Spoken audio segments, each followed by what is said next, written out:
Hello everyone, আসসালামু আলাইকুম। কেমন আছেন সবাই? বাসায় মনটা ভালো লাগছিল না, তাই হঠাৎ করে চিন্তা করলাম একটু বান্ধবীর বাসা থেকে ঘুরে আসি। তো যেই কথা সেই কাজ, বান্ধবীর বাসায় চলে গেলাম। তো বলতেছে আসছো যখন, চলো একটু তেলের পিঠা বানাই। এখনো যেহেতু শীত পড়ে নাই আমাদের এখানে, হালকা হালকা শীত, তাই শীতের আমেজটা আমরা একটু উপভোগ করে নিলাম। তো তেলের পিঠা বানাচ্ছে, ওটাই খেলাম অনেকক্ষণ। তারপর আর ভিডিও করা হয় নাই। দু বান্ধবী মিলে অনেকদিন পর হলে যা হয় একসঙ্গে অনেক কথাবার্তা বললাম। তো এর মধ্যে আমি আবার বাসায় চলে আসলাম। বাসায় এসে চিন্তা করলাম কি রান্না করা যায়।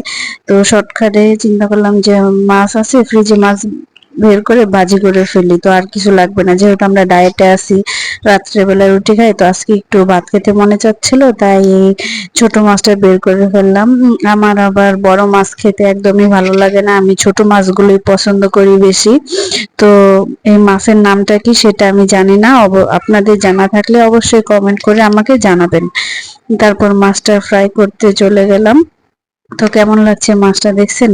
মাছ ফ্রাই কর ভাজি খেতে আমার অনেক ভালো লাগে।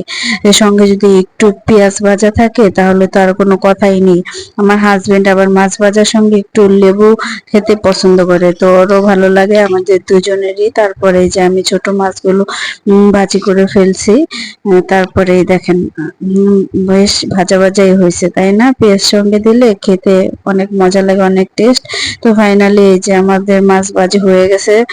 সঙ্গে একটু করলা ভাজি ছিল। তো আমরা এই যে ভাত নিয়ে নিচ্ছি, এখন দুজনে মিলে ভাত খাবো। তো আমার এই ছোট্ট ভিডিওটি যদি আপনাদের ভালো লেগে থাকে তাহলে অবশ্যই কি করতে হবে, like comment share and subscribe করতে হবে।